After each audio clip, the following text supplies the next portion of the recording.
ఈ విధంగా మనమందరం కలిసి కూడుకొని ఉదయకాల ప్రార్థనలో పాల్గొనటానికి దేవుడు చూపించిన తన కృపంతటిని బట్టి ప్రభుని ఎంతగానో స్తుతిస్తున్నాను. ఈ ఉదయకాల సమయంలో వాక్యధ్యానం కొరకు నిర్గమాకాండం మొదటి 2 వచనాలు అందరం కలిసి చదువుదండి. నిర్గమాకాండం 27వ అధ్యాయం మొదటి వచనం 2వ వచనం.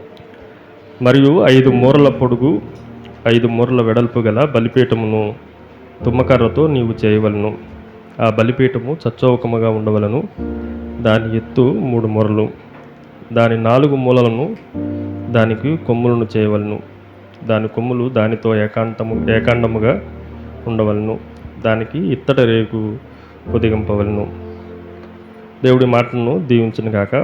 చదవబడిన వాక్యంలో నుండి కొన్ని విషయాలు ఈ ఉదయకాల సమయంలో మన ప్రార్థనా జీవితాన్ని మరొకసారి ప్రజ్వలింపజేయటానికి, మన ప్రార్థనా జీవితాన్ని రగిలించడానికి మరికొన్ని మాటలు ఈ ఉదయకాల సమయంలో చదవబడిన వాక్య భాగాల నుండి మనం నేర్చుకోవటానికి దేవుడు సాయం చేయలాగానే చిన్న ప్రార్థన చేసుకుందండి.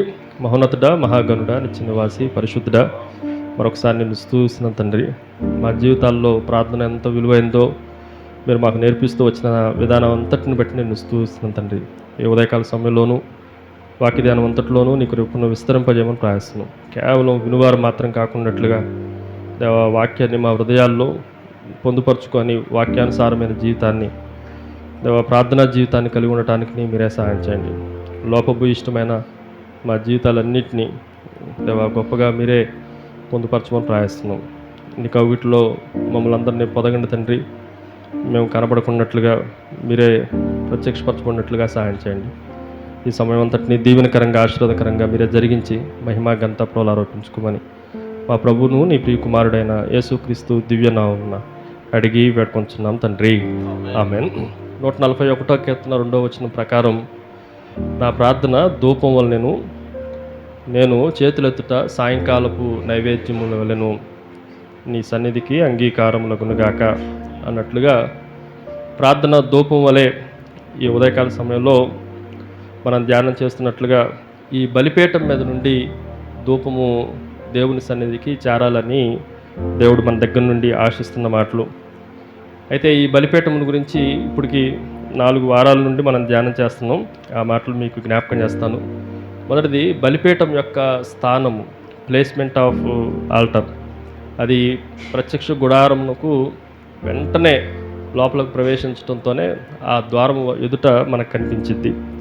ఆ బలిపీఠము మన ప్రభు అయిన యేసుక్రీస్తు యొక్క శిలువ.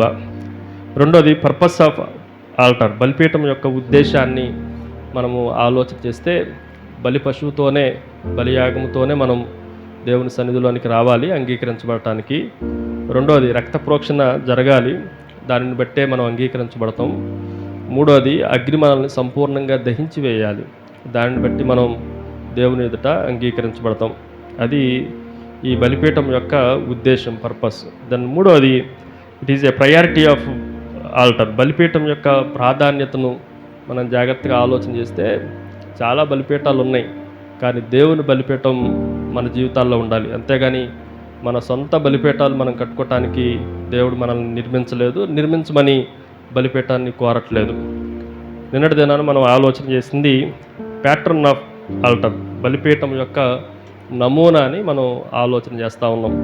ఆ నమూనాలో 2 విషయాలు నిన్నటి దినాన మనం ఆలోచన చేసాం. మొదటిది, ఆ బలిపీఠం యొక్క ఎత్తును గురించి మీకు జ్ఞాపకం చేశాను. మన ప్రార్థనా జీవితం, ప్రార్థన అన్నిటికన్నా, మిగిలిన అన్ని అంశాల కన్నా ప్రార్థన చాలా ఎత్తుగా మన జీవితంలో ఉండాలి. రెండోది, ప్రార్థన యొక్క బలిపీఠం యొక్క సైజును గురించి, పరిమాణం గురించి మీకు జ్ఞాపకం చేశాను. మన ప్రార్థన పరిమాణం కూడా ఒకవేళ అది ఇప్పుడు దాకా ఆవగింజంత పరిమాణంలో ఉంటే, అది పర్వతం అంత పరిమాణంలోనికి మన ప్రార్థనా జీవితాలను దేవుడు వాటిని ఆ విధంగా ఆశీర్వదించును గాక. ఈ సమయంలో ప్యాటర్న్ ఆఫ్ ఆల్టర్లో నుండే, బలిపీఠం యొక్క నమూనాల్లో నుండి మరొక విషయాన్ని ఈ ఉదయకాల సమయంలో మనం ధ్యానం చేద్దండి. చూడండి, ఈ విషయాలు, బలిపీఠం గురించిన విషయాలు నిర్గమాకాండం 27వ అధ్యాయం మొదటి 8 వచనాల్లోనూ, నిర్గమాకాండం 38వ అధ్యాయం మొదటి 7 వచనాల్లోనూ మనకు కనిపిస్తాయి. ఈ 2 రిఫరెన్స్లు రాసి పెట్టుకోండి. నిర్గమాకాండం 27వ అధ్యాయం మొదటి 8 వచనాలు, రెండోది నిర్గమాకాండం 38వ అధ్యాయం మొదటి 7 వచనాల్లో ఈ బలిపీఠం యొక్క నిర్మాణం, దాని గురించిన విషయాలన్నీ మనకి కనిపిస్తూ ఉంటాయి.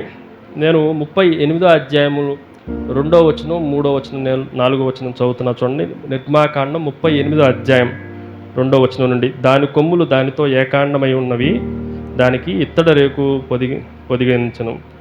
3వ వచనం, అతడు ఆ బలిపేట సంబంధమైన ఉపకరణములన్నిటినీ అనగా దాని బిందెలను, దాని గరిటలను, దాని గిన్నెలను, దాని ముండ్లను, దాని అగ్నిపాత్రలను చేసెను.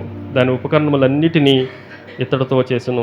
ఆ బలిపీఠం నిమిత్తం 4వ వచనం జాగ్రత్తగా అండర్లైన్ చేసుకోండి. ఆ బలిపీఠం నిమిత్తం దాని జవ క్రింద దాని నడిమి వరకు లోతుగానున్న వల వంటి ఇత్తడి జల్లడి చేయవలెను, చేసెను. ఇది లోతుగా ఉన్న. సో ఈరోజు మనం ధ్యానం చేసే మాట ఏంటి అని అంటే, మన ప్రార్థనా జీవితం యొక్క లోతు, depth of your prayer life. నీ ప్రార్థన జీవితం యొక్క లోతుని మనం కొంచెం జాగ్రత్తగా ఈ ఉదయకాల సమయంలో ఆలోచన చేద్దండి, ధ్యానం చేద్దండి. బలిపీఠము లోతైనది, ఆ విషయాలు మనం జాగ్రత్తగా ఆలోచన చేయాలి.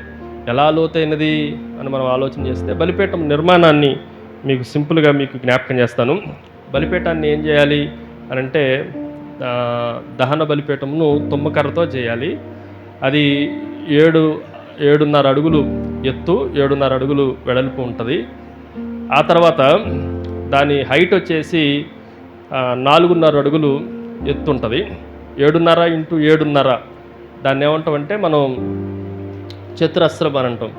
బైబిల్ భాషలో ఏమని రాశారంటే చచ్చౌకము అని రాశారు. చచ్చౌకము అంటే చతురస్రము, స్క్వేర్ అని అర్థం. అంతేగాని చచ్చిపోయిందనో లేదంటే చావు ఉన్నదనే కాదు. చచ్చౌకము అంటే అర్థం ఏంటంటే చతురస్రాకారములో ఉన్నది, పొడవు వెడల్పులు సమానంగా ఉన్నది అని అర్థం. ఇది తయారు చేసిన తర్వాత ఆ బలిపీఠము మధ్యలో ఒక జల్లెడ పెట్టారు. ఎంత దాని అంటే నడిమికి అన్న మాట రాయబడింది. బలిపీఠానికి ఈ జల్లడికి పైన సమాన హైట్ ఉంటుంది, కింద కూడా సమాన హైట్ ఉంటుంది, 4.5 అడుగుల్లో. జాగ్రత్తగా ఆలోచన. ఈ జల్లెడ ఏం చేస్తుందంటే కింద నుండి మనకి ఆ దహన బలిని దహించి వేయటానికి కావలసిన నిప్పుని, కట్టెల్ని ఎక్కడ పెడతాం? ఈ జల్లడికి కింద పెడతాం. ఈ జల్లెడ పైన మనము దహన బలిని అంతటినీ కట్ చేసి ముక్కలుగా చేసి ఏ భాగాలు అయితే ఉన్నాయో ఆ భాగాలన్నిటిని నీటితో కడిగి, ఆ కడిగిన ఆ భాగాలన్నిటినీ ఈ బలిపీఠపు జల్లెడ మీద పెడతాం. కింద నుండి మంట ఎప్పుడైతే దాన్ని రగిలించి వేస్తూ ఉంటుందో ఆ బలిపీఠం మీద ఉన్న బలి పశువు అంతా బూడిదైపోతుంది. ఆ బూడిదైంది ఆ జల్లెడ నుండి కింద పడిన తర్వాత ఇప్పుడు మనం చదువుకున్న గరిటెలు, ఆ తర్వాత వాటిల్లో పాత్రలు, గిన్నెలు, వీటిలన్నిటి నుండి మరలా ఆ బూడిదంతా తీసి ఆ బూడిదను వెలుపల దేనికేనంటే ఈ తెర వెలుపల లేదంటే శిబిరము వెలుపల, ప్రత్యక్ష గుడారము వెలుపల వాటిని పారబోయాలి. ఇది బలిపీఠం దగ్గర జరిగే సన్నివేశం. అయితే ఈ లోతు ఎంత అనేది మనం కొంచెం జాగ్రత్తగా ఈ ఉదయకాల సమయంలో జాగ్రత్తగా ఆలోచన చేయాలి. జాగ్రత్తగా చూడండి. మరలా నేను చదువుతున్నా. ఈ తుమ్మకర్ర మనం దేంతో తయారు చేయాలని రాయబడింది? తుమ్మకర్రతో చేయాలి. ఈ తుమ్మకర్రతో చేసిన తర్వాత ఇత్తడి రేకును పొదిగింపవలను. అందరూ జాగ్రత్తగా ఉండాలి. దేన్ని పొదిగించాలి? ఇత్తడి రేకు. ఇప్పుడు బలిపీఠం చేసిన తర్వాత ఈ ఇత్తడి రేకు వెలుపల పొదిగించాలి, లోపల పొదిగించాలి. వెలుపల వైపు ఇత్తడి రేకు ఉండాలి, లోపల వైపు కూడా ఇత్తడి రేకు ఉండాలి. కింద కూడా ఇత్తడి జల్లెడి మనకు కనిపిస్తూ ఉంది. మనం ఈ ఉదయకాల సమయంలో ఒకే చిన్న విషయాన్ని మీ ప్రస్తావనలోనికి తీసుకొని వస్తా. అదేంటంటే పేతురు రాసిన మొదటి పత్రిక 4వ అధ్యాయం 12వ వచనంలోనికి రండి. పేతురు రాసిన మొదటి పత్రిక 4వ అధ్యాయం 12వ వచనంలో, ప్రియులారా, మీరు మిమ్మల్ని శోధించుటకు మీకు కలుగుచున్న అగ్ని వంటి మహాశ్రమను గురించి మీకు ఏదో ఒక ఇంత సంభవించినట్లు ఆశ్చర్యపడకుడి. ఇక్కడ శ్రమను దేంతో పోల్చుతూ వచ్చారు అనంటే అగ్నితో పోల్చుతూ వచ్చారు. జాగ్రత్తగా వినండి. మనము దహన బలిపీఠమును ఏ కర్రతో చేయాలి? తుమ్మకర్రతో చేయాలి. ఈ తుమ్మకర్ర యేసుక్రీస్తు యొక్క మానవత్వానికి సాదృశ్యం. దేనికి సాదృశ్యం అనంటే it is a humanity of Jesus Christ. మనమంతా మానవులం. ఈ మానవత్వాన్ని దేనితో బైబిల్లో పోలుస్తూ వచ్చారు అనంటే చెట్టులతో పోల్చారు, కర్రతో పోల్చారు. సో మనమంతా తుమ్మకర్రతో ఈ బలిపీఠాన్ని తయారు చేసినప్పుడు యేసుక్రీస్తు యొక్క మానవత్వం మనకి కనిపిస్తూ ఉంది. ఆ మానవత్వం పైన దేన్ని పొదిగారు అనంటే ఇత్తడి రేగిని పొదిగారు. ఇప్పుడు నేను ఇలా చెప్తా, ఈ అగ్ని వంటి శ్రమ లోపల ఆ బలిపీఠంలో అగ్ని ఏం చేస్తూ ఉంది? కాల్చివేస్తూ ఉంది. ఈ కాల్చివేసేది లోపల వైపున కాలుస్తుందా, బయట వైపున కాలుస్తుందా? అది చాలా ప్రాముఖ్యమైనది. ఈ అగ్ని అనేది బలిపీఠం వెలుపల తగలబడట్ల, బలిపీఠము లోపల ఆ లోతుగా గుల్లగా ఉంది. ఆ మాట కూడా చూడండి, 27వ అధ్యాయం నిర్గమాకాండం 27వ అధ్యాయం 8వ వచనంలో, 27వ అధ్యాయం 8వ వచనంలో పలకలతో గుల్లగా దాన్ని చేయవలను. పలకలతో ఎలా చేయాలంటే చెప్పండి, గుల్లగా అంటే లోతుగా దాన్ని చేయాలి. ఈ లోతుగా ఉన్న దాంట్లో నుంచి మంట ఈ ఇత్తడికి వెలుపల ఇత్తడి కాదు, ఇది లోపల ఇత్తడికి తగులుతూ ఉంటుంది. లోపల ఇత్తడిని ఇది మండిస్తూ ఉంటుంది, రగిలిస్తూ ఉంటుంది. ఇప్పుడు మనం కొంచెం జాగ్రత్తగా ఆలోచన చేద్దండి. ఇప్పుడు శ్రమలు 2 విధాలు. శ్రమలు ఎన్ని విధాలు చెప్పండి? 2 విధాలు. Sufferings are 2 types. ఒకటి ఇంటర్నల్ సఫరింగ్స్, రెండోది ఎక్స్టర్నల్ సఫరింగ్స్. బాహ్య సంబంధమైన శ్రమలు ఒకటి, ఆంతరంగిక శ్రమలు ఒకటి. ఈరోజు చాలామంది బయట శ్రమలు పొందటానికి ఇష్టపడుతున్నారు, కానీ ఆంతరంగిక శ్రమలు పొందటానికి ఇష్టపడట్లా. కొంచెం జాగ్రత్తనండి. దీన్ని మీకు అర్థం చేసుకోవటానికి 2 ఉదాహరణలు మీకు జ్ఞాపకం చేస్తాను. ఒకటేంటంటే, మన పాపముల కొరకు, మన సొంత పాపముల కొరకు మనము శ్రమలు అనుభవించాలి, అంతర్గతమైన శ్రమలు అనుభవించాలి. రెండోది ఇతరుల పాపం కొరకు కూడా మనము అంతర్గతమైన శ్రమలు అనుభవించాల్సిందే. మన పాపముల కొరకు అంతర్గత శ్రమలు, ఇంటర్నల్ సఫరింగ్స్ ఉండాలి. ఇతరుల పాపము కొరకు కూడా మనము ఇంటర్నల్ సఫరింగ్స్లోనే అంతర్గతమైన ఈ భయంకరమైన శ్రమల్లో మన కొరకు శ్రమ పడాలి, ఇతరుల కొరకు శ్రమ పడాలి. 2 ఉదాహరణలు తీసుకుంటా. ఇది మన పాపముల కొరకు మనం శ్రమ పడటానికి ఉదాహరణ భక్తుడైన దావీదు, ఇతరుల కొరకు శ్రమ పడటానికి తీసుకున్న ఉదాహరణ మన ప్రభువైన యేసుక్రీస్తు. ఇద్దరి జీవితాల్లో నుండి 2 విషయాలు, ఈ ప్రార్థన విషయాలు మనం జ్ఞాపకం చేసుకొని వాక్యాన్ని ముగించుకుందండి. చూడండి, దావీదు భక్తుని అడిగితే దావీదు అలా చెప్తాడు. 51వ కీర్తనలోనికి రండి. 51వ కీర్తన 16-17 వచనాలు. కీర్తన గ్రంథం 51వ సంకీర్తన 16వ వచనం 17వ వచనంలో, నీవు బలిని కోరువాడువు కావు, కోరిన ఎడల నేను అర్పించుదును, దహన బలి నీకు ఇష్టమైనది కాదు. ఇక్కడ దహన బలి నీకు ఇష్టమైనది కాదు. మరి ఏంటయ్యా నీకు ఇష్టమైందంటే, విరిగిన మనసే దేవునికి ఇష్టమైన బలులు. విరిగి నలిగిన హృదయమును నీవు అలక్ష్యము చేయవు. ఇప్పుడు కొంచెం జాగ్రత్తగా మనం ఆలోచన చేస్తే, ఇది లోపల సఫరింగ్ ఏంటంటే, ఈ సఫరింగ్ ఉండాలి. చాలామందికి పైపైన శ్రమలు చాలా ఉంటున్నాయి. చాలామంది ఈ లోపల అంతర్గతంగా నలిగిపోవటం, అంతర్గతంగా క్రష్ అవటం, అంతర్గతంగా మనం స్క్వీజ్ అవటం, ఇది మనకు రావట్లా. ఈరోజు ఈ అంతర్గతంగా దావీదు భక్తుని అడిగితే పాపాన్ని చాలా సీరియస్గా తీసుకునడం, దాన్ని ఒప్పుకోవటంలో చాలా సీరియస్గా తీసుకునడం. నేను ఎలా అంటావు, దావీదు పాపము బిగ్గరైతే ఆయన పశ్చాత్తాపం బిగ్గెస్ట్. ఆయన పాపం బిగ్గరైతే ఆయన పశ్చాత్తాపం ఏంటి చెప్పండి? బిగ్గెస్ట్. దాని కొరకు ఆయన పడిన పాటలు మనం జాగ్రత్తగా ఈ ఉదయకాల సమయంలో ఆలోచన చేయాలి. ఈ బలిపేట ఏం చెప్తుందంటే, నీ బయట చాలా ఏదో దెబ్బ తగిలింది, మోకాళ్ళు నొప్పులు వచ్చినాయి, వీటి గురించి మనం ఆలోచిస్తే మన పాపం పోదు.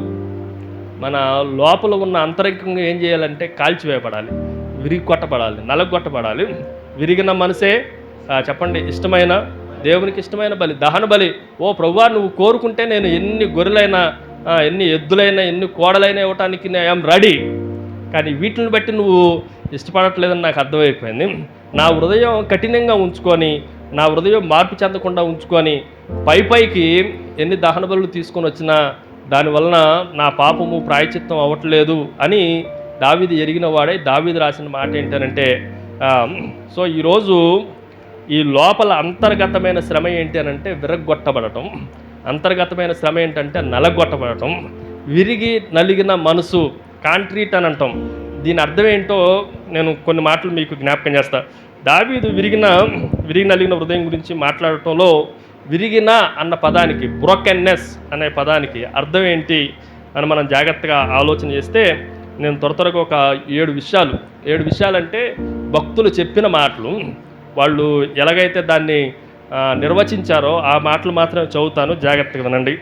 ఆ, ఏంటి విరిగి నలిగిన హృదయం అని అంటే, మన ఆధ్యాత్మికత, జాగ్రత్తగా వినండి, మన స్పిరిచువాలిటీ, మన ఆధ్యాత్మికత దివాలా తీసింది అన్న అవగాహనతో ప్రభు ఎదుట సాగిల పడటాన్ని విరిగి నలిగిన మనసు అంటాం.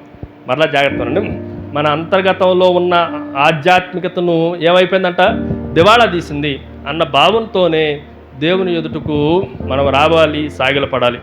మన అంతర్గత ఆత్మ అంటే ఇన్నర్ స్పిరిచువల్, ఈ ఇన్నర్ స్పిరిట్ క్రష్ అవ్వాలి.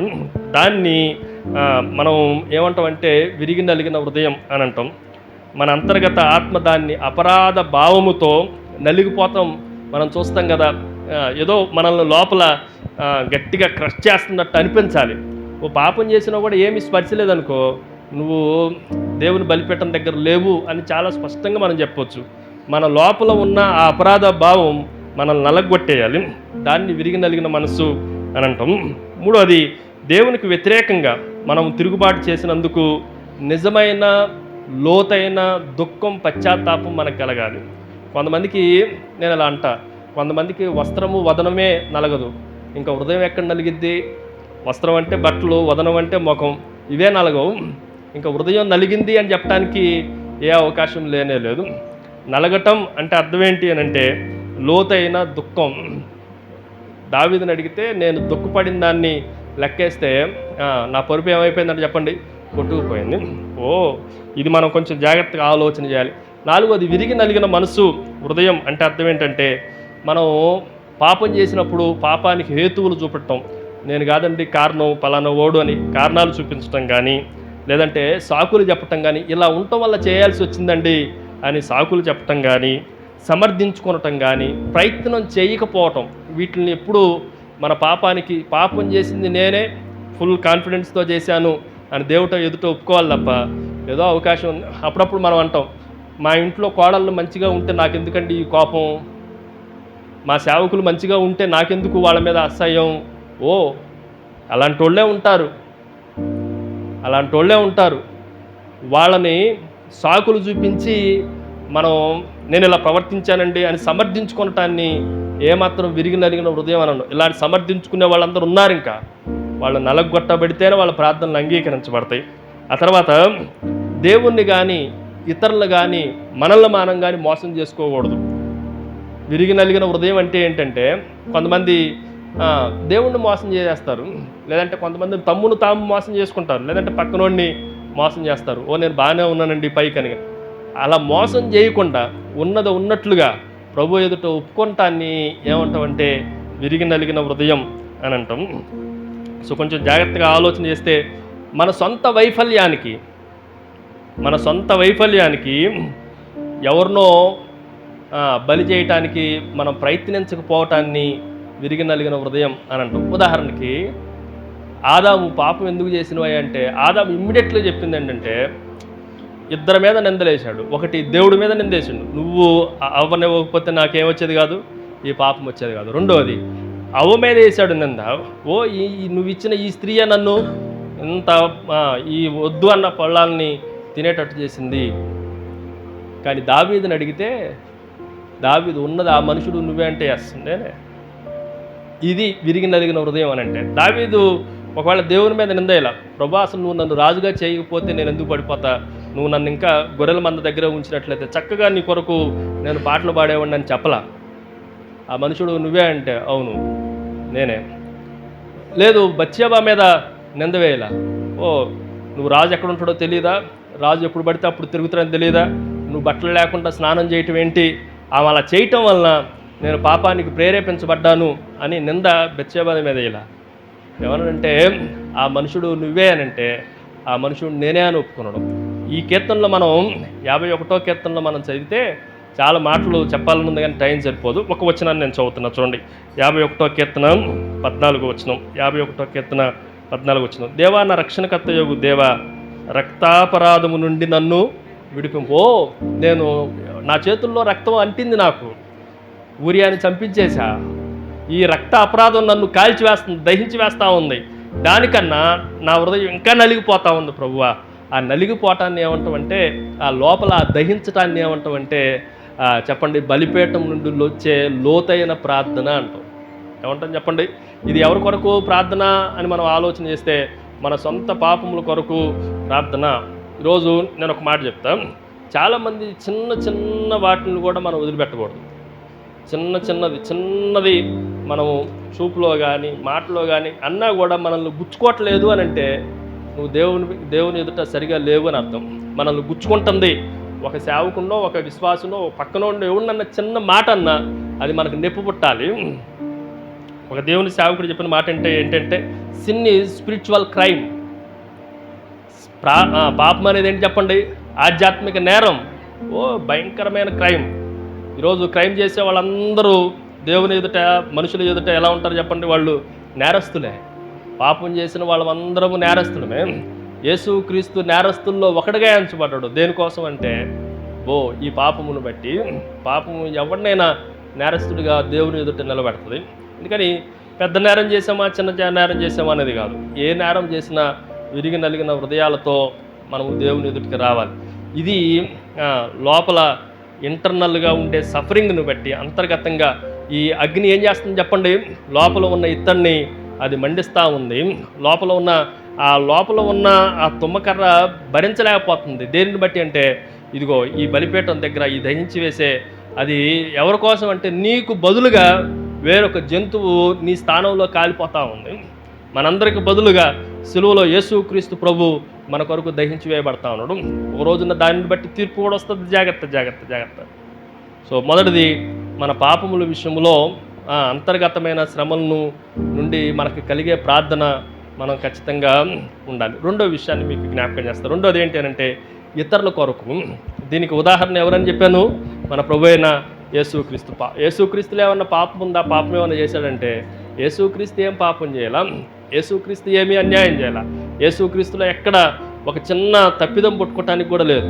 ఎవడైనా నా మీద నేరస్థాపన చేయొచ్చు నాలో ఏమన్నా తప్పు ఉందని అని అంటే ఒక్కడు కూడా మాట్లాడాల. మరి ఎందుకు ఆయనకు అంత అంతర్గతమైన శ్రమలు వచ్చినాయి అని అంటే యేసుక్రీస్తు జీవితంలో నుండి కొన్ని మాటలు ఈరోజు మనందరికీ అవసరం. ఆ మాటలు మనం ఈ బలిపీఠం విషయంలో నుండి నేర్చుకోవటానికి పరిశుద్ధాత్మ దేవుడే మనల్ని నేర్పిస్తూ ఉండడం. జాగ్రత్తగా ఉందండి. యేసుక్రీస్తు యొక్క బాహ్య శ్రమలు గొప్పవి అంటారా, అంతర్గత శ్రమలు గొప్పవి అంటారా? నేను అలా చెప్తాను. ఆయన కల్వరి కొండ మీద సిలువలో శ్రమ పొందటం గొప్ప, గెత్సేమనే తోటలో శ్రమ పడటం గొప్ప. ఏది కఠినమైందంటారు చెప్పండి? గెత్సేమనే తోటలో శ్రమ పడటమే. దీనిని డాక్టర్ గారు కాబట్టి రాస్తూ లూకాసు వార్త 22వ అధ్యాయానికి రండి. లూకాసు వార్త 22వ అధ్యాయం 44వ వచనంలో ఈ మాట ఇలాగ రాయబడతా ఉంది. లూకాసు వార్త 22వ అధ్యాయం 44వ వచనం. ఆయన వేదన పడి, ఆ వేదన అనేది ఏంటి అని అంటే ఇంటర్నల్ సఫరింగ్. ఏం చెప్పండి? ఇది అంతర్గతమైన శ్రమ, అంతర్గతమైన బాధ, అంతర్గతమైన నలిగిపోవటం, విరగొట్టబడటం. ఆయన వేదన పడి మరింత ఆతురముగా ప్రార్థన చేయగా ఆయన చెమట నేల పడుచున్న గొప్ప రక్త బిందువుల వలె ఆయన బిందువు అని ఉందా, బిందువులు అని ఉందా, ప్లూరల్ వాడబడింది. ఆయన ప్రార్థన ఎలా ఉందంటే, చెమట ఎలా ఉందంటే చెప్పండి. సో సిలువలో ఆ సైనికుడు కొట్టినప్పుడు రక్తం రావటం ఈజీ, కానీ ప్రార్థన చేస్తున్నప్పుడు వేదనతో శరీరంలో నుండి రక్తం రావటం చాలా కష్టం. యేసుక్రీస్తు సిలువలో బాహ్యంగా పొందిన శ్రమల కన్నా ఆయన అంతరికంగా ఆ గెత్సేమనే తోటలో పొందిన వేదన చాలా ఘోరమైంది. ఈ వేదన వెనక నేను ఒక 3-4 రీజన్స్ మీకు జ్ఞాపకం చేస్తాను, జాగ్రత్తగా వినండి. సో ఈరోజు మనం అంతర్గతంగా ఎక్కడ వేదన లేదు. ఇప్పుడు ఉదాహరణకి మనకి ఎక్స్టర్నల్ ఎవరికన్నా యాక్సిడెంట్ అయితే బాధతో ప్రార్థన చేస్తాం, అంతేనన్నా? మనకి యాక్సిడెంట్ అయితే కాలు నొప్పో చేయి నొప్పో ఎక్కడో ఒక నొప్పి వస్తే మనకి అది ఆ క్రష్ మనకుంది కాబట్టి, ఆ పెయిన్ మనకుంది కాబట్టి మనం ప్రార్థన చేస్తాం. ఇప్పుడు వరద బాధితులు ఉన్నారు, వాళ్ళకి జరిగిన పెయిన్ మనకేమన్నా గుచ్చుకుంటుందా? ఏమన్నా ఎక్కడన్నా అది గుచ్చుకుంటే అప్పుడు మనం నిజమైన దహన బలి దగ్గర ఈ బలిపీఠం దగ్గర ప్రార్థన చేస్తున్నాం అనేది. యేసుక్రీస్తు ప్రభువుని అడిగితే వీళ్ళందరి కోసం నా హృదయం మండిపోతూ ఉంది. ఆ ప్రార్థన ఎవరి కోసం? ఆయన కోసం ప్రార్థన చేస్తుందా? తండ్రి నీ చిత్తమైతే ఈ గిన్నె నా దగ్గర నుండి తొలగించు. ఏంటి ఆ గిన్నె అంటే, ఆ గిన్నె శ్రమల గిన్నె. భయంకరమైన సర్వమానవ వాళ్ళ పాపమును త్రాగివేసే గిన్నె, ఆయన పాపముగా చేయబడుతున్న గిన్నె. ఏంటి ఆయనకి అంత అంతర్గతమైన బాధ అని అంటే, ఈరోజు సేవకులు సేవకులు సేవకులు సేవకులు అని చెప్తున్నా, ఏమనుకోమాకండి. సేవకులు చాలా ఓర్చుకోవాలి. మనం లోపల చాలా వేదన స్థానము సేవకుని హృదయమే అంటాను నేను. ఉదాహరణకి యేసుక్రీస్తు ప్రభువా, నీకు వేదన నీకేముంది అని అంటే, మీకేం తెలుసండి నా వేదన, చిన్నప్పటి నుంచి వేదన పొందుతున్నా నేను. ఎంత అంటే నన్ను చూసిన ప్రతి ఒక్కడు, నువ్వు మరియ కుమారుడే కానీ మీ నాన్న ఎవరు అన్నప్పుడల్లా, ఓ ఈరోజు మనం యేసుక్రీస్తు ప్రభు స్థానంలో ఉండి నువ్వెవరు పుట్టినో తెలియదురా అని అంటే, అది ఎంత కఠినమైన మాట, ఎంత దారుణమైన మాట. ఈరోజు సేవకుడిని చిన్న మాట అంటే అసలు సమస్య లేదండి, మేము అసలు ఒప్పుకోం అనేవాడు ప్రభు సేవకుడు అనటానికి కొద్దిగా దూరంగా ఉంటే మంచిది అని నాకు అనిపిస్తుంది. ఆ తర్వాత ఎందుకయ్యా ఇంత లోపల, మొదటిది ఎక్కడి నుంచి ఈ వేదన అని చెప్తున్నాను. యేసుక్రీస్తు జీవితానికి స్టార్టింగ్ నుండి, ఆయన జీవితం ప్రారంభం నుండి ఏదో ఒక మాట, ఎవడో ఒక మాట, ఏదో ఒక సందర్భంలో అంటూనే ఉన్నాడు. ఇది బయట లాగిపెట్టి కొట్టిన దానికన్నా లోపల అత్యధికమైన వేదన, ఆవేదన, ఆక్రోశం, క్రష్ అయిపోవటం, నలిగిపోవటం, బయటికి ఎవరికి చెప్పుకోలేని ఆవేదన యేసుక్రీస్తు హృదయంలో, విరిగి నలిగిన హృదయంలో కనిపిస్తూ ఉంది. ఇప్పుడు గెత్సేమనే తోట దగ్గరికి వస్తే ఆయన చెప్తున్న మాట ఏంటంటే, ఈ భయంకరమైన ఈ గిన్నె నన్ను ఏం చేసేస్తుందంటే, పరిశుద్ధుడైన నన్ను పాపిగా చేసేస్తుంది, నన్ను పాపముగా చేసేస్తుంది. నేనేం పాపం చేయలేదు కానీ నన్ను ఏం చేసేస్తుంది అని అంటే, నన్ను పాపముగా చేసేస్తూ ఉంది. ఎప్పుడైతే నేను పాపముగా చేయబడుతున్నానో, నా మాట వినండి, ఇది కొంచెం జాగ్రత్తగా గట్టిగా చెప్పాలనుకుంటున్నా. ఎప్పుడైతే పాపముగా చేయబడుతున్నానో, ఆ పాపముగా చేయబడుతున్న సందర్భంలో తండ్రి నన్ను విడిచిపెడతాడు అన్న బాధ, ఆ వేదన సిలువ శ్రమల కన్నా కఠినమైంది. అందుకే స్త్రీలలో నా దేవా నన్నెందుకు చేయి విడిచితి. మిగిలిన ఎన్ని కొరడా దెబ్బలైనా, ముళ్ళకిరీటమైనా, పంచగాయాల నుండి కలుగుతున్న రక్తమైనా దీన్నైనా భరించగలడు కానీ తండ్రితో సహవాసాన్ని, తండ్రితో ఉన్న ఆ రిలేషన్షిప్ని బ్రేక్ అవటంలో యేసుక్రీస్తు ప్రభు తట్టుకోలేకపోతా ఉన్నాడు.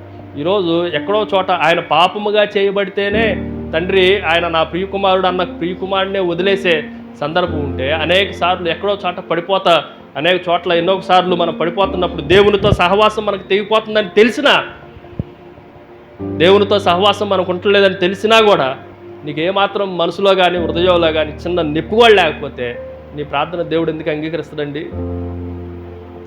నా మాట అర్థమవుతుందా? ఈరోజు బాధింపబడటానికే మనం ఉన్నాం, శ్రమలు పొందటానికే మనం ఉన్నాం.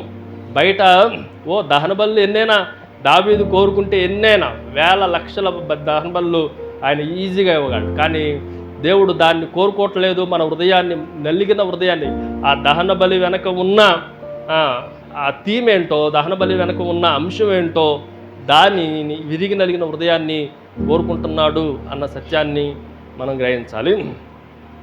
సో మనం జాగ్రత్తగా ఆలోచన చేస్తే ఎక్స్టర్నల్గా బాధపడదామంటారా, ఇంటర్నల్గా బాధపడదామంటారా?